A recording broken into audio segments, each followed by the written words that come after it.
If you're watching this video right now, make sure to destroy that like button and subscribe to the channel.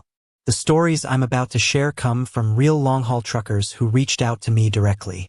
Some details have been changed to protect identities, but the nightmares these men experienced on isolated highways are completely genuine. Ellis had been driving 18-wheelers for nearly 14 years when it happened. It was a bitter December night on I-80 through Wyoming, one of those stretches where you might not see another soul for an hour.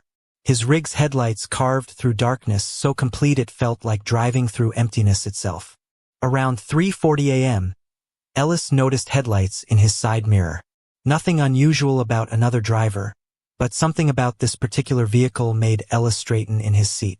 The headlights sat unnaturally high off the ground, another semi, Ellis figured. The strange part was how it appeared out of nowhere on a road that had been empty for miles. The truck behind him maintained a consistent distance, not passing, not falling back, just following. Ellis tapped his brakes twice, a trucker's signal asking if it was safe to slow down. No response. He radioed on the common channel. Northbound on I-80, Wyoming stretch. Anyone behind me right now? Silence. After 30 minutes of this strange pursuit, Ellis spotted a rest area ahead and decided to pull in. For other trucks were parked for the night, drivers likely sleeping in their cabs. Ellis pulled his rig alongside them, watching his mirror as the mysterious truck continued down the highway without slowing. Ellis cut the engine and stepped outside to stretch his legs, relieved. The Wyoming wind cut through his jacket like a blade. The rest area was silent except for the distant howling of the wind across empty plains. Ellis noticed one of the parked trucks had its interior light on. Making his way over, he knocked on the door, thinking he might chat with another driver to shake off his unease. No answer. He shined his flashlight inside the cab. Empty. The driver's logbook lay open on the seat. Last entry from 3 days earlier. Ellis tried the door unlocked.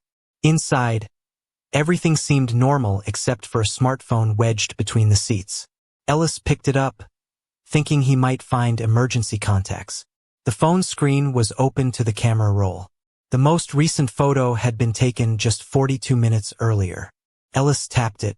It was a photo of his own truck, driving down I-80. Shot from behind, perfectly framed, as if taken from the cab of another truck. Ellis swiped to the next photo. Another shot of his truck, closer. Next photo, closer still. Next, a zoomed-in image of Ellis himself, visible through his side mirror.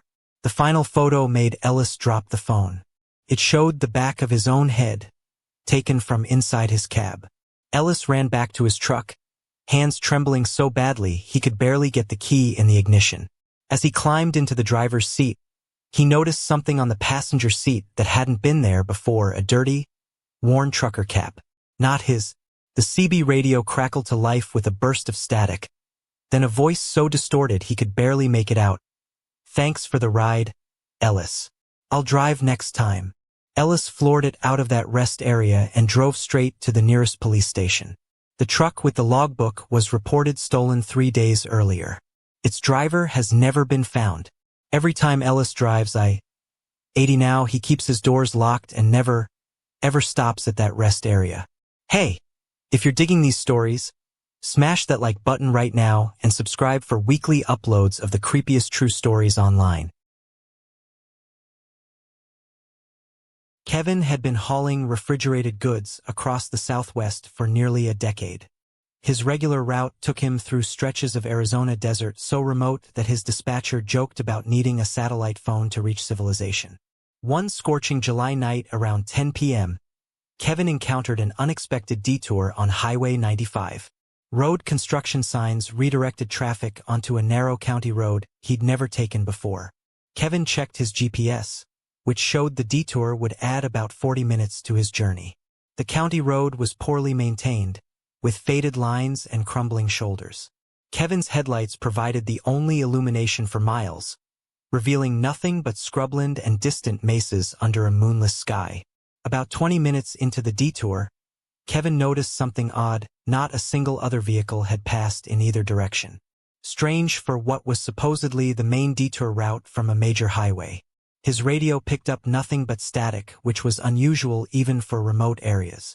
Kevin's unease grew when he realized his cell phone showed no service despite normally having satellite coverage through his trucking company.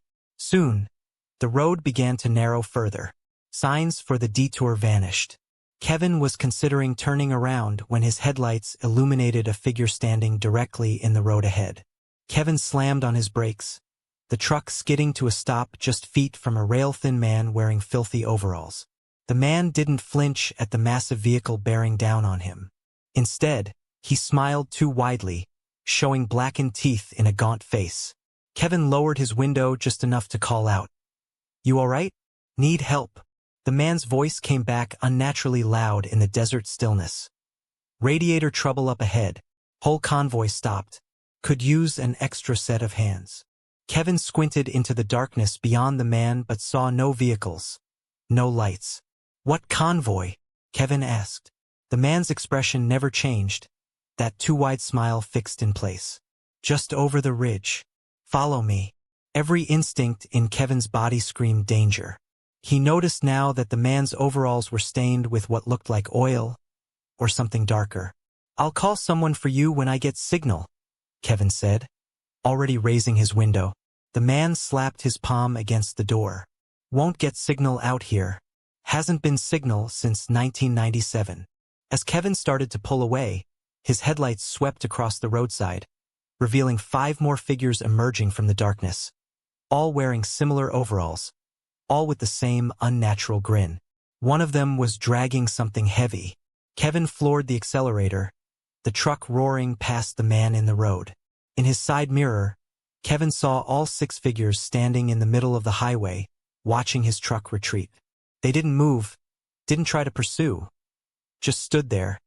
Grouped around what Kevin now could see was a bundle of clothing, or a body.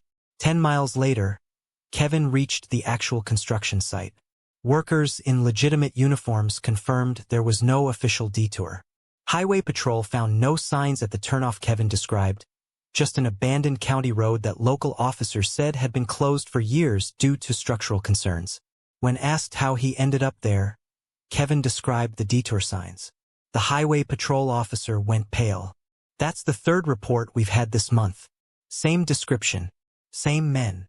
Investigation revealed that in 1997, a convoy of trucks disappeared after reportedly taking a detour in the same area.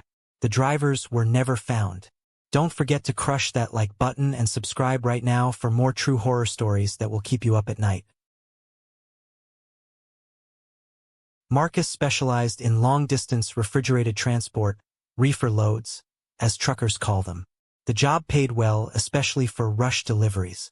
When Marcus got an offer for an overnight haul from Tucson to Los Angeles with triple the normal rate, he accepted immediately. The pickup location was unusual, not a warehouse but a private research facility on the outskirts of town. Upon arrival, Marcus was met by 3 men in white lab coats and surgical masks. They had him sign an unusual number of papers, including a non-disclosure agreement. Marcus didn't think much of it. Specialty medical transports often came with extra paperwork. One scientist approached Marcus as the others loaded a single large container into his trailer. Temperature must remain at exactly -10 degrees. Not a degree warmer, he emphasized. The monitoring equipment will alert both you and us if there's any fluctuation. "What am I hauling?" Marcus asked, clipboard in hand for the manifest. "Just write medical specimens," the scientist replied, avoiding eye contact. Just before Marcus left, the scientist added something odd. "If you hear anything from the trailer, do not stop. Do not open it under any circumstances. Call this number immediately." He handed Marcus a card with only a phone number.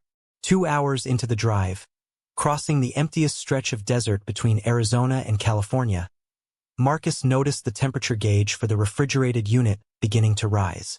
-10, -8, -6. He adjusted the controls, but nothing happened. Then Marcus heard a faint thumping from the trailer. He turned down the radio. Thump, thump, like something shifting or worse, moving. Marcus tried the emergency number. No answer. The temperature continued rising. -4 now. The thumping grew louder, more frantic. Then came a sound that made Marcus's blood freeze. A high-pitched wail. Almost human but somehow wrong, distorted. Marcus pulled over, sweat pouring down his face despite the air conditioning blasting. The wailing stopped immediately, as if whatever was back there knew he'd stopped. Then his phone rang, the facility. A terse voice answered. "The temperature is rising. Why have you stopped?" "There's something alive back there," Marcus said. Silence. Then, "Continue driving. We've dispatched an intercept team to your location. Do not open the trailer." "What the hell am I transporting?" Marcus demanded. Another pause. The specimen was supposed to be sedated for the entire journey. As they spoke, Marcus heard a new sound, a scraping, like claws or fingernails against the interior wall of the trailer. The whole truck shook slightly. "It's trying to get out," Marcus whispered. "Drive. Now." The voice had an edge of panic. "If it gets loose." The call cut off as Marcus heard a loud bang from the trailer. The temperature reading suddenly dropped to -20, impossibly cold, beyond what his unit could produce. Marcus put the truck in gear and drove, faster than was safe on the dark desert highway. The scraping sounds stopped. The temperature remained at -20. An hour later, Marcus was met at a deserted truck stop by 3 black SUVs. Men in hazmat suits approached his trailer. Marcus was escorted to one of the vehicles where a stern-faced man waited. "What you transported tonight doesn't exist," the man said flatly. "You'll be compensated for your silence." Marcus watched as they opened his trailer. Frost had formed inches thick on every surface inside. The container was torn open from within, empty. One of the hazmat workers approached the SUV, his face visible through the mask, ashen, terrified. He whispered something to the stern-faced man, who closed his eyes briefly. "What?" Marcus asked. "What is it?" The man looked at Marcus with something like pity. "It absorbed the cold. That's how it survives. And now it's free." Marcus quit trucking the next day. 3 weeks later, reports began surfacing from small towns along that same stretch of highway. Unusual ice formations in the desert heat, livestock found frozen solid, and a hitchhiker described by those who picked him up as unnaturally cold to the touch, never speaking, never blinking. Marcus changed his phone number, moved states, but on cold nights he still checks his mirrors, watching for frost that forms too quickly on the glass. If these stories kept you on the edge of your seat, destroy that subscribe button right now and turn on notifications. Drop a comment below sharing your own highway horror stories, and I'll see you in the next video.